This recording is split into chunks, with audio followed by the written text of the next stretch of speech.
네, 박용환 원장의 한의학 이야기 시간입니다. 박용환 원장님 나오셨습니다. 안녕하세요. 안녕하세요. 원장님 왜 어디 간지러우셨어요? 예, 지난주 그 한방 해독 다이어트 1탄에 네. 이어서 열화와 같은 성원에 힘입어 네. 오늘 한방 해독 다이어트 2탄입니다. 네. 그 아무래도 여성분들이 관심이 많으셨고요. 네. 저도 질문하다 보니까 궁금한 게 너무 많아서 네. 2회를 이제 준비를 해야겠다 하고 준비를 네. 했는데요. 네. 날씨가 따뜻해지니까 더욱 관심이 많아지잖아요. 그렇죠. 아무래도 노출 때문에. 네. 예, 내원하시는 분들도 점점 많아지죠. 다이어트 때문에 네. 내원하시는 이제 분들. 곧 여름을 준비하셔야 되니까. 예. 네. 자, 어떻게 다이어트 효과적으로 할 수 있을지 오늘 박용환 원장님께 들어보겠습니다. 우선 지난주에 소개해 주신 한방 해독 다이어트에 대해서 네. 간략하게 다시 설명하고 넘어가죠. 예. 네. 한의학의 다이어트는 가장 큰 특징이 몸을 어떻게 하면 더 건강하게 만들 것인가에 초점이 맞춰져 있고 그 중에서 먼저 몸을 비워내고 그 다음에 다시 채워 넣는다라는 기본적인 정신에 입각해가지고 비워내는 그런 것들을 해독이라는 것으로 설명을 합니다. 네. 전 세계적으로 디톡스라는 이름으로 많이 알려져 있는데 그 디톡스하는 방법들을 한약재나 한의학의 특정한 방법들을 통해 가지고 해독을 많이 하게 되죠. 그 이후에 몸을 충분히 비워내게 되면 기운이 오히려 신진대사를 원활하게 만들어줘서 기운을 채우게 되면 네. 건강하게 다이어트를 할 수가 있습니다. 네. 요즘 굉장히 유행하고 있는 다이어트 네. 방법 중에 하나가 해독 주스를 마시는 네, 거예요. 그거하고 원리가 비슷한가요? 한방에서는 어떻게 보세요? 일종의 원리는 비슷하지만 한약재라는 것이 그 해독 주스에 들어가는 예를 들면 그 해독 주스에 보통 네 가지 뭐 양배추라든지 우엉, 배추 이런 것들을 네네. 많이 해서 주스를 내리거든요. 네. 근데 그렇게 해서 들어가는 약재의 개수나 단순하게 비교해 봤을 때 한약 다이어트를 할 때 한방 다이어트의 를 들어가는? 구성하는 처방의 개수가 약재 개수가 보통 20가지 내외가 됩니다. 그러니까 예. 물론 어떤 원리상으로는 비슷하다고 볼 수 있지만 그 효과나? 들어가는 약재의 세기, 힘의 세기나 효과라든지 이런 것을 몸에서 충분하게 내기 위해서는 네. 충분한 양의 양 그리고 약의 힘 이런 것들을 잘 구별을 해야 되고요. 네. 보통 시중에서 이제 판매되는 거라고 하면 A라는 상품을 그대로 내가 A를 다 섭취하는 거지 다른 B나 C에 대한 대안이 없지 않습니까? 네. 이 한의학의 전문가에게 맡긴다는 것은 A를 했을 때 내가 어떠한 반응이 일어났으면 B라는 대안을 그 다음부터 또 생각한다는 거죠. 네. 반응이 좋으면 좋은 대로 더 강력하게 나갈 것이고 A를 했을 때 조금 더 모자란 게 있으면 B나 C로 다른 대안을 찾아볼 수 있는 거죠. 네, 그러니까 몸의 영양이나 균형, 뭐 밸런스 같은 걸 생각하면 좀 전문가에게 네. 이 부탁을 드리는 게 네. 더 몸을 위해서는 좋겠다. 네, 그런 그리고 말씀이신 것 해독하는 같네요. 네. 방법 중에서도 해독 주스라는 방법을 일부 한의학에서 한의원에서 응용을 하고 있습니다. 네. 그러니까 뭐 틀린 방법은 아니지만 일부 저기 다이어트를 잘 원활하게 하시는 분들에게는 힘이 조금 약할 수 있다는 걸 말씀드리고 싶습니다. 몸에 있는 독소, 해독이라고 하니까 네. 독소를 해소하고 배출하는 것도 좋지만 네. 그다음 영양을 채워넣는 것까지 고려를 해야 되겠다. 사실 다이어트에서의 기본은 그게 더 중요하고요. 거대 영양소가 있고 미량 영양소가 있으면 네. 거대 영양소인 탄수화물, 단백질, 지방 이런 것들이 조금 적게 들어감으로 인한 것을 몸에서 건강하려면 다른 영양소들로 채워줘야 되는 거죠. 예. 아주 영양학적인 단순한 개념으로 말씀을 드리면 그래서 큰 것들을 식사량을 줄임으로 인한 것들을 식사량을 당장에 줄이게 되면 당연히 사람이 피곤해지고 어지럽기만 하고 기분만 나쁘고 하지 않습니까? 네. 그것들이 꼭 탄수화물이나 단백질, 지방을 먹지 않아도 거기에 있는 철분, 아연 뭐 이런 그러니까 미량 영양소들이 오히려 더 중요하거든요. 사람의 단순한 네네. 건강에 있어서는. 그래서 그런 것들을 한방에서는 기운이라고 표현을 하는데 기운을 오히려 올려주고 채워주면 식사량을 줄여도 훨씬 건강함을 유지할 수 있는 거죠. 예. 그러면 식사량을 줄이니까 체중은 빠지게 되겠죠. 네, 글쎄 저 같아도 원장님한테 부탁 들어가지고 네. 안심하고 네. 약재로 섭취하면 좋죠. 네네. 근데 비용 때문에 다들 스스로 넘어가겠습니다. 네. 우선 이번 주에 중점적으로 다뤄볼 다이어트 주제가 이제 부위별 다이어트였어요. 네. 특히 여성들은 그런 고민이 많아요. 네. 나는 좀 하체 비만이 아닌가, 나는 네. 복부 비만이 아닌가, 또 나는 또 하체보다는 상체 쪽에 좀 살이 집중된 것 같다. 네, 맞습니다. 예, 그렇게 걱정들을 많이 하는데 보통 보면 이렇게 체형이 어디에 살이 집중되고 어떤 형태의 나를 보면 그 사람의 건강 상태를 네. 알 수 있나요? 사람의 특징이라고 하죠. 체질별 특징이라고 부르기도 하는데 상체 쪽으로 유독 이렇게 살이 많이 찌신 분들이 있어요. 네. 이 가슴 윗부분이 크다든지 네, 네, 어깨가 예. 이제 덩치가 좀 커 보이는 그런 상태이신 분들을 주로 봤을 때는 대체로 위장에 열이 굉장히 많거나 상체 쪽에 열이 많이 올라오시는 분들이에요. 네. 볼도 살이 많다든지 네. 이렇게 해서 이제 굉장히 사람이 좀 커 보이는 그런 형태로 되죠. 그런 상태이신 분들은 위로 올라가는 열들을 조금 다운시켜주는 예. 방법으로 치료를 하게 됩니다. 요즘 여성분들의 고민 중에 하나가 골반 주변과 허벅지 주변이 살이 찌시는 분들이 점점 많이 늘고 있어요. 예. 그분들은 진료를 하면서 쭉 이제 생활 습관들을 여쭤볼 때 과자라든지 초콜릿, 그다음에 식품 첨가물들이 많은 야식 이런 것들을 굳이 유독 많이 드시는 분들이나 생리통이 많거나 생리불순이 있거나 자궁 쪽에 어떤 순환이 잘 안 되시는 네. 다시 말하면 하복부나 골반 주변의 순환이 조금 잘 안 되기 때문에 아래쪽으로 내려가는 기운들이 갇히게 되어서 붓게 되는 것이 살로 변하는 거죠. 네. 다리가 부어 보신 경험이 있잖아요. 네. 근데 그것을 충분히 풀어줘 가지고 그 순환을 시켜주지 않으면 오히려 붓는 게 정체돼 버려 가지고 살로 변환돼 버립니다. 그것이 자꾸 쌓이다 보니까 사람이 부으면 당연히 물 같은 거니까 밑으로 네. 더 처지겠죠. 네. 그러니까 아래쪽이 더 많이 붓게 되겠죠. 그 다음에 요즘 또 내장형 지방, 네. 내장 지방, 네. 내장형 비만 이런 식으로 말씀드리는데 말랐는데도 불구하고 배만 얼렁 나왔다든지 내가 다른 부위는 팔다리는 가는데 옆구리 살이 좀 있다든지 하시는 분들 중에서 내장형 비만이 상당히 많습니다. 물론 성인병으로 가는 분들도 그렇겠지만 그러지 않아도 음주를 좀 많이 했다거나 네. 피곤한 생활을 많이 했다거나 이렇게 되어서 내장 쪽에 지방이 쌓여가지고 잘 안 빠져나왔을 때 복부형에 살이 조금 쌓이기도 하고 네. 그 다음에 전신적인 비만이 있겠지만 그 팔다리나 이런 곳들은 옛날에 운동을 많이 하셨던 분들이 운동을 급작스럽게 그만뒀을 때 이 살이 오히려 이렇게 처지는 경우가 생깁니다. 근육이 살로 된다는 말 네, 하는 근육이 그거죠? 예. 지방으로 아예 변환됐는데 그 지방이 다시 거의 물살처럼 변환된 경우에는 예. 살이 축 늘어져 버리죠. 네, 그런 분들도 계시고 좀 유형이 다양하게 있는 편입니다. 예, 그러면은 체형별로 몸이 좀 비만한 경우에는 네. 지금 말씀하신 상체가 비만한 경우에는 위에 열이 많다고 하셨는데 네. 그런 걸 다스리면 체형이 좀 변하나요? 네, 훨씬 더 빨리 변하기도 하고 내 체질적인 약점이 보완되고요. 예. 아까 말씀드린 아래쪽에 그 골반이나 허벅지, 종아리 부분, 발목이 굵다 이러신 분들은 기운을 끌어올려주고 내 몸에 아까 말씀드린 그 식품 첨가물들을 예. 많이 먹어서 쌓인 독소만 해독을 해줘도 여기가 훨씬 더 빨리 슬림해지죠. 그럼 원장님 아래쪽이 아니라 위쪽이 살이 많더라도 보통 네. 아래쪽은 이제 순환이 안 되면 그렇다고 네, 생각을 네. 많이 하잖아요. 위 경우에 상체가 살이 찐 경우에도 순환이 잘 되면은 네. 상체 살이 빠집니까? 순환은 어떻게 보면 기본 1번이고요. 네. 그러면서 두 번째가 조금 전에 여러 가지 분류를 말씀드린 것들을 보완을 해주시는 거죠. 네. 순환은 아래쪽이든 위쪽이든 배든 팔이든 다리든 항상 순환은 필요하고요. 네. 여기에서 내 몸의 약점, 위로 열이 많이 뜨는지 아래쪽에 기운이 갇혀 있는지 습한 체질인지 그 대사 쪽에서 열이 좀 덜 나는 체질인지 네. 다리 쪽이 많이 부으신 분들은 또 손발이 차다는 소리를 말씀들 많이 하십니다. 그래서 몸에 열이 유독 없기 때문에 네. 또 살이 찌는 거라서 그런 분들은 열을 많이 돋구어주는 내주는 약재들을 많이 쓰게 되죠. 예. 그런데 그 부위별로 살찌신 분들 얘기를 들어보면요. 네. 먹으면 또 그쪽으로만 간다고 얘기를 하세요. 네. 복부 쪽에 살이 있으신 분들은 먹으면 살이 막 배로 간다 그러고 다리가 굵으신 분들은 네. 먹기만 하면 다리로 간다 그러는데 그게 맞아요? 그렇습니까? 내가 이 어느 부분을 청소해 놓으면 네.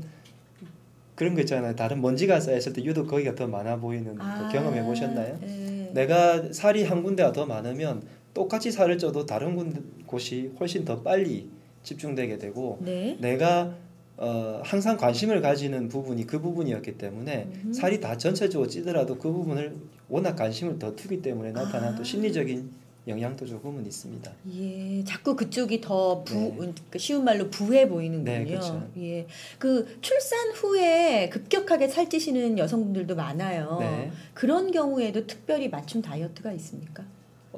당연히 이제 출산 후에는 산 후에 나타나는 어떤 특징적인 증상들이 있죠. 보통 산후풍이라고 통칭해서 이야기를 하는데 네. 산 후에 그 몸이 지쳤다든지 그 다음에 내 몸에서 순환이 잘 안 된다든지 네. 또 어혈이 쌓인다든지 이렇게 해서 부종이 더 심해지는 거기 때문에 첫 번째로는 어혈이라고 부르는 혈액 순환을 잘 시켜주는 쪽으로 먼저 예. 처방을 하고요. 네. 두 번째 붓기를 먼저 빼야 됩니다. 보통 3개월 이내에 그 살을 다 빼지 않으면 정체된다고 이야기를 하는데 붓기가 예를 들어서 발목을 삐어서 부었을 때도 3개월 이내에 치료가 다 되지 않으면 그 붓기가 그대로 남아 있습니다. 아, 예. 네, 그것처럼 몸에서 내가 피곤해가지고 아기를 출산함으로 인해서 생기는 그 피곤함 때문에 붓기가 남아 있어서 그 보통 10kg 내외로 찌게 되는데 네. 양수가 없어지고 나서 남은 그 붓기가 3개월 이내에 빨리 처리되지 않으면 그대로 내 몸에 남아있을 가능성이 높아지는 거죠. 네. 그래서 붓기를 제거하고 그 다음에 산후 다이어트에서 가장 중요한 점 중에 하나는 바로 기운입니다.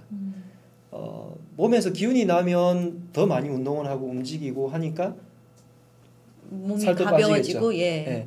근데 피곤하면 움직이기 싫죠. 싫고 만사 자꾸 귀찮죠. 누워 계시고 예. 처져 있으니까 살이 더 찌고 붓고 이걸 붓고. 악순환을 반복하겠죠.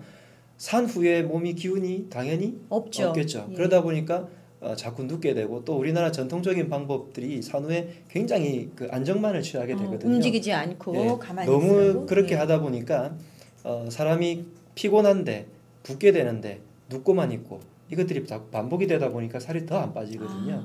그래서 기운을 자꾸 올려주고 빨리 생생하게 만들어드리면 조금 더 빨리 움직일 수 있겠죠. 3, 7일 네. 지나서 예. 그렇게 되면 붓기라든지 살도 빨리 빠지는 경향이 그러니까 있습니다. 출산 후에 3개월 안에 살 못 빼면 네. 못 뺀다는 말이 일리가 있는 네, 말이네요. 그럼요. 그 안에 빼내야 되는 네, 거군요. 그런데 이제 보통 출산 후에 모유 수유를 하면 네. 그 체중이 줄어든다고 사실은 그건 저도 이제 경험한 바가 있습니다만은 네. 그런데 그때 이제 그 살을 빼고 싶어도요. 그러니까 한방 다이어트를 활용하고 싶어도 네. 모유 수유를 하는 경우에 약을 먹어도 되나? 이 건강을 지켜가면서 수유를 해도 되나? 이런 네. 고민들을 많이 하는데 어떻습니까? 예를 들면 임신을 했을 때도 한약을 먹어도 굉장히 안전하고요. 예. 그 다음에 모유 수유를 해도 안전합니다.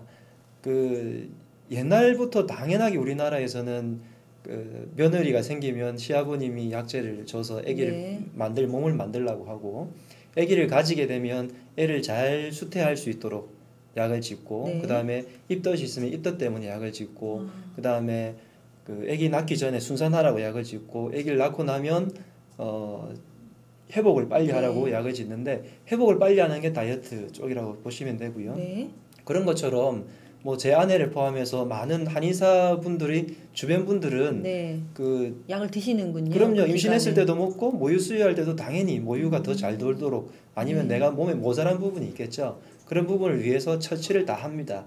근데 요즘 많은 그 한의사 입장에서는 유언비어라고 생각이 되는데 잘못된 상식이죠. 네. 그 한약이라는 건 어떻게 보면 식물의 뿌리를 아니면 식물의 줄기나 잎을 다려가지고 내 몸에 맞게끔 먹는 것이라서 약재 이전에 보면은 기운으로 보면은 식품에 거의 가깝습니다. 네. 그래서 일단은 안전하고요.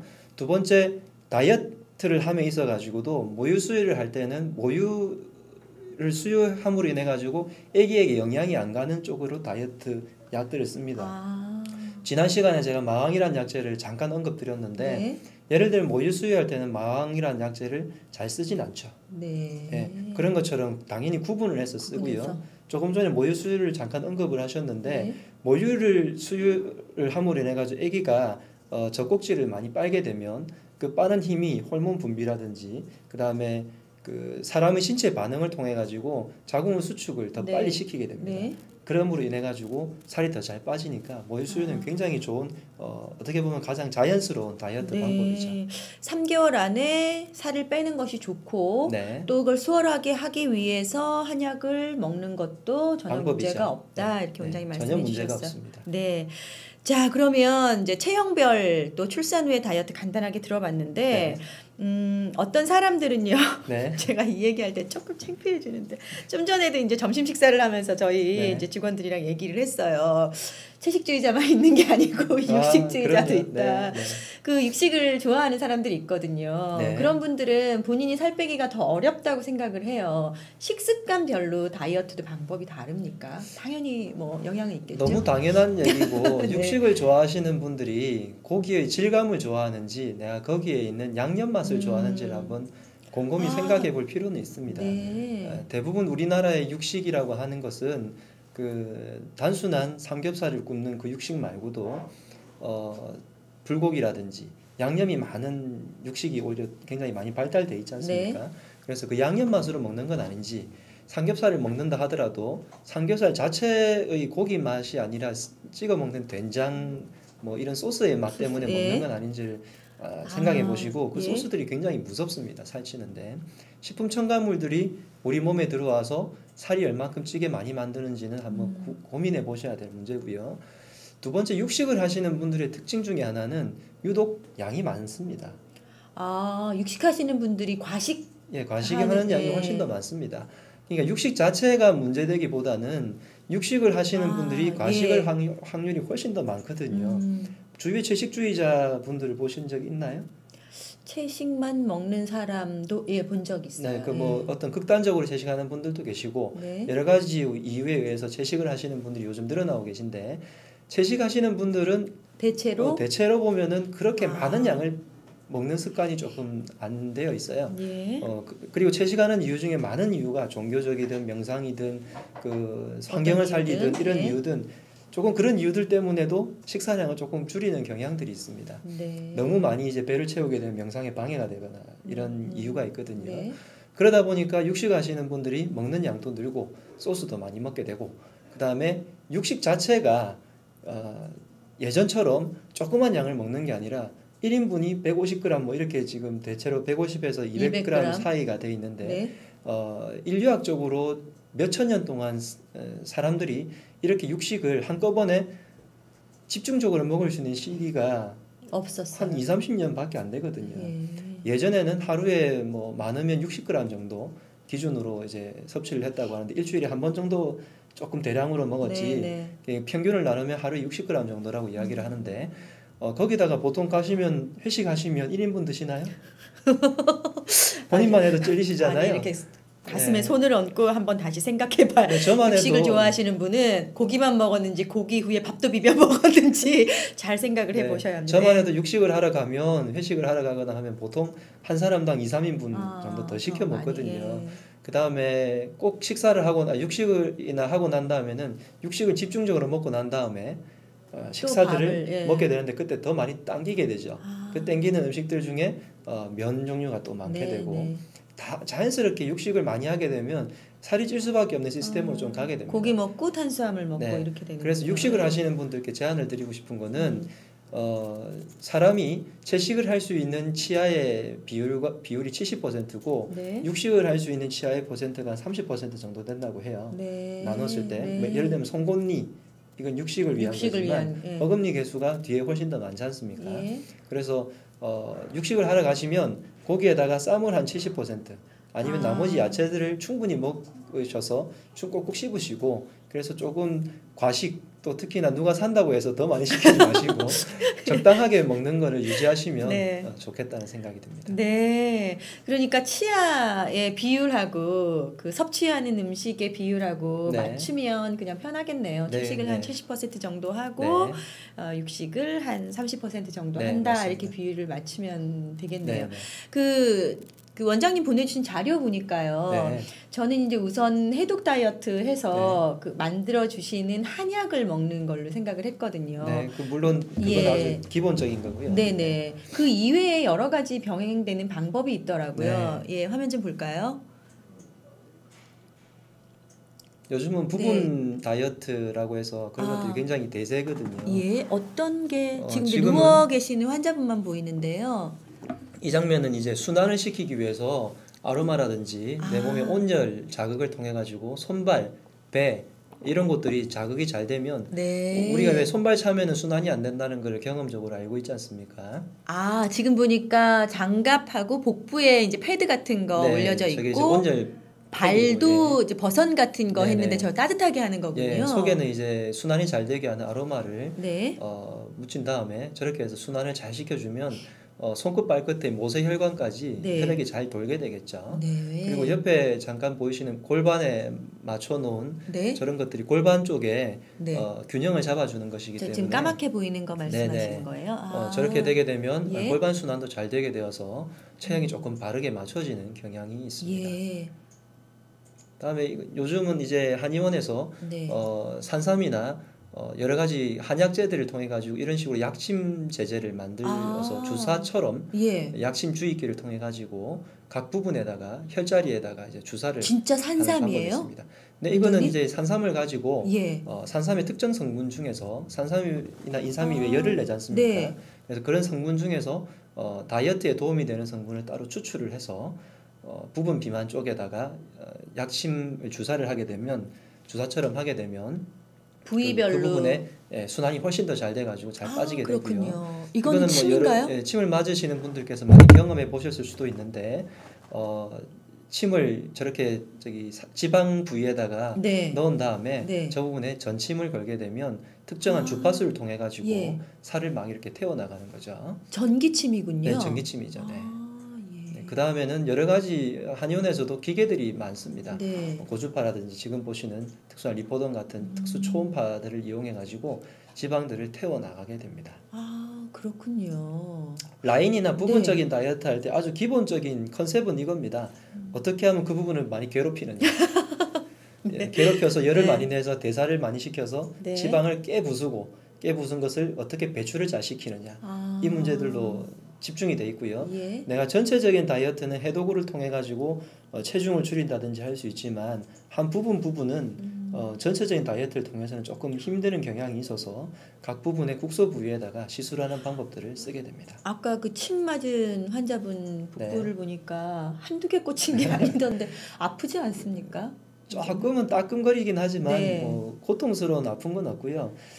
저는 여성분들을 치료하면서 많이 느끼는 것 중에 네. 하나가 어깨가 아파서 오신 분들은 침이 아프면은 얼굴이 찡그리시는데 네. 다이어트를 하거나 얼굴 피부를 좋게 하거나 하기 위해서 오신 분들은 웬만큼 아파도 그냥 이 정도면 예뻐지려면 참아야죠라고 하는 아주 역시 의지가 더 그쪽에서는, 높아지는군요. 네. 아파서 치료하러 올 때보다. 네, 그럼요. 예. 글쎄 그 부풀어 있던 곳이 네. 줄어들면요. 네. 그 부분이 혹시 처지거나 좀 탄력이 없어지거나 그러지 않아요? 일단은 지방을 분해한 다음에 그것을 배출해 나가기 때문에 네. 조금 더 지방이 더 빨리 빠지게 되니까 나머지는 근육이 채워지게 되겠죠. 그러니까 근육으로 탄력이 생기고요. 예. 당연히 그 다음에 방법 중에 하나는 아까 자료에는 안 나왔는데 매선이나 약실 같은 걸 통해서 타이트하게 만들어주는 치료법들이 있어요. 네. 그 다음에 침술 방법 중에서도 그냥 단순하게 침을 넣는 게 아니라 이 업되게 내 몸 리프팅이 되게 몸을 하게 하는 그런 침들이 있기 때문에 예. 보완을 할 수 있고 그 다음에 저는 그 다이어트를 하실 때 그 한의원에 오시는 분들의 특징은 운동을 하기 싫어서 오시는 분들이 또 많지만 네. 항상 운동을 간단하게라도 조금 시킵니다. 약 먹는 것만으로도 다 하겠다. 이건 욕심이고요. 예. 어떤 분들은 내가 굶어서 하겠지. 이것도 실패합니다. 단순히 굶어서 하는 게 아니라 식이 조절을 잘 하고 네. 전략적으로 하시고 네. 그 다음에 이것들이 잘 될 수 있도록 만드는 어떤 영양적이든 한약 같은 어떤 그런 강력한 방법이든 쓰시고 그 다음에 부분적인 아까 말씀드린 그 괴롭히는 네. 방법을 쓴 다음에 이것들을 잘 유지되고 보완되게 하기 위해서는 운동을 하게 되고요. 운동을 아주 심하게 근력 운동을 뭐 덤벨을 든다든지 이런 식으로 하실 필요는 없고 스트레칭이라든지 약간의 절운동이라든지 조금의 산책 같은 유산소 운동을 하시고 이것들이 유지되고 나서 식습관과 내 몸의 대사가 순환이 잘 되게 만들고 치료를 하고 운동하는 습관이 붙으면 맨 마지막에 어떻게 될까요? 내 생활이 습관이 교정이 되죠. 네. 이것이 요요가 방지되는 비결입니다. 그래서 다 이것이 조화를 이루게 되면 네. 다이어트가 안 될 수가 없죠. 네. 보통 어른들이 네. 다이어트도 살 빼는 것도 네. 한 살이라도 젊었을 때 하라고들 하시거든요. 그럼요. 보통은 이제 살 빠지면 피부도 처지고 네. 그리고 음식 조절하고 막 이렇게 하게 되면 피부가 거칠어지거나 네. 뭐 뾰루지가 나거나 이런 현상들이 있다고 네. 하는데 그렇죠. 예. 예를 들면 원푸드 다이어트를 하신다든지 극단적으로 식사를 스스로 조절하신다든지 방법을 제대로 모르고 뭐 요즘 해독이나 일일 일식이나 네. 뭐 그다음에 단식이나 이런 방법들을 동원한다든지 급격하게 하면 하면 그냥 얼굴이 늙어버리는 거죠. 주름지고 네. 그 거칠어지고. 흔한 말로 이제 기름기 빠지는 거죠. 네네. 안 돼 보인다는 소리를 네, 많이 듣는데 네. 좀 전에 말씀드린 방법들을 아주 전략적으로 잘 배치를 해서 잘 하게 되면 오히려 더 얼굴이 훨씬 더 빛나고 예뻐지면서 라인이 살면서 네. 예뻐졌다? 근데 살이 왜 이렇게 빠졌어? 라는 소리를 충분히 들을 수 있습니다. 원장님 얘기를 들으니까 이제 네. 바로 시작해야 될 것 같은 네. 그런 생각이 들어요.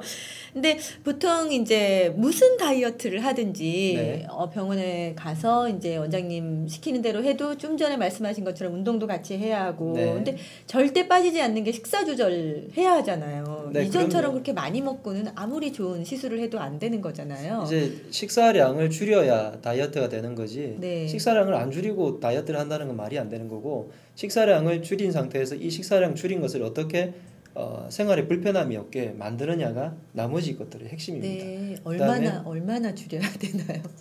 요즘 일일 일식처럼 하루에 한 끼만 먹어도 충분히 사람은 생활하는데 불편함이 없어야 정상이에요. 예, 예. 그래서 예를 들어서 한 끼로 줄이게 되면 그만큼 많이 빠질 것이고 뭐 두 끼를 먹겠다. 근데 저는 이렇게 말씀을 주로 드려요. 처음에 보통 100일 정도를 한다면 네. 한 달 정도 동안은 한 끼를 정상 식사를 하시고 나머지 두 끼는 야채를 굉장히 많이 드시라고 해요. 아. 배부를 정도로 야채는 드셔도 되니까. 그리고 네. 실제로 야채를 드셔보시면 알겠지만 야채만 먹을 때는 배부르게 먹기가 좀 힘듭니다. 네. 네, 약간 전략이 숨어 있는 건데요. 그래서 두 끼 정도는 야채를 마음껏 드셔도 돼요.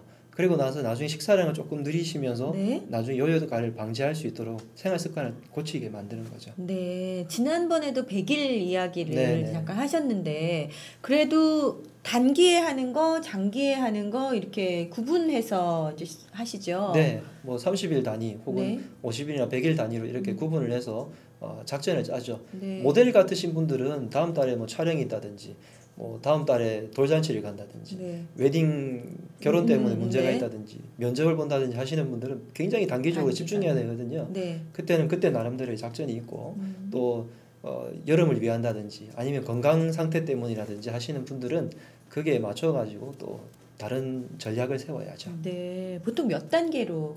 보통은 한 3단계 정도로 전략을 세워서 네. 한 달 정도마다 아. 작전 변화를 시킵니다. 초기 네네. 다이어트, 중기, 말기. 네. 그다음에 중기 때 급격하게 네, 보통 이제 중기 때 정체기가 하고, 많이 오기 때문에 네. 정체기를 깨부수는 쪽으로 많이 하고요. 그리고 뒤에는 지속될 수 있게 하는 네, 이렇게 그다음에 3단계. 말기가 끝나고 나면 요요 방지 시스템을 조금 더 하도록 하죠. 예. 그 요요를 방지하기 위해서는 어떻게 해야 합니까? 제일 중요한 것은 아까 말씀드린 내 생활 습관이 완전히 교정되는 거.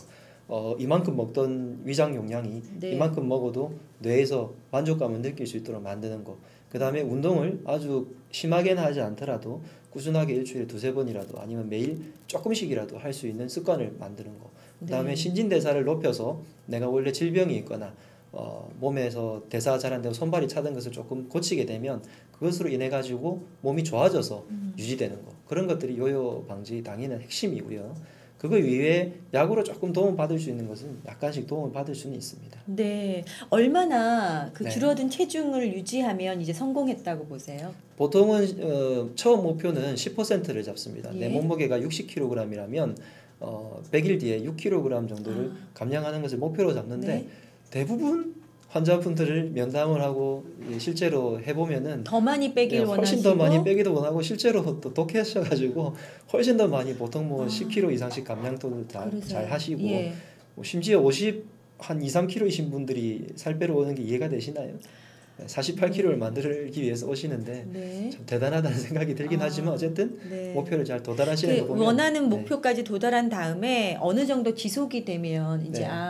그건 6개월 정도 지속이 되면 예. 어느 정도는 당연히 성공했다고 보는 거죠. 제가 지난번에 그 4,680만 명 정도가 관심 있어하는 네. 다이어트라고 이렇게 우스갯소리 삼아 얘기를 했는데 네. 사실 그 자기 체형을 그렇게 만족하는 여성 별로 없을 거예요. 그럼요. 특히나 여성의 요즘은 80%는 네. 내가 안 좋은 것만 보시거든요. 네. 그리고 요즘은 남성들도 뭐 그럼요. 외모에 꼭 관심이 있어서가 아니라 다이어트에 관심 있는 분들이 아니요, 참 외모에 관심 많아요. 요즘 그래. 남성분들이. 네, 요즘 남성분들도 네. 외모에 관심이 많으셔서 저도 좀 잘생겼으면 좋겠습니다. 아니 원장님 충분히 잘생기셔. 예, 한의학계의 꽃미남이라고 저희가 불러드리고 있는데, 네, 그래서 이제 다이어트에 대해서 2시간에 걸쳐서 살펴봤습니다. 네. 지난주 해독 다이어트 말씀 네네. 나눠봤고요. 이번 주에는 특히 이제 체형별로 어떻게 다이어트를 할 수 있을까 이렇게 박용환 원장님께 좋은 네. 말씀 들었는데 네. 무엇보다도 네. 살을 빼고 좋은 몸매를 유지하는 것도 중요하지만 네. 본인에 네, 맞게 맞습니다. 건강한 다이어트를 하는 게 가장 중요하지 않나 싶습니다. 네. 예, 원장님 이렇게 1탄, 2탄에 이어서 네. 다이어트에 대해서 좋은 말씀 해주셔서 감사드립니다. 다음 주 네. 뵙겠습니다. 네, 감사합니다. 고맙습니다. 시청해주신 여러분 감사합니다.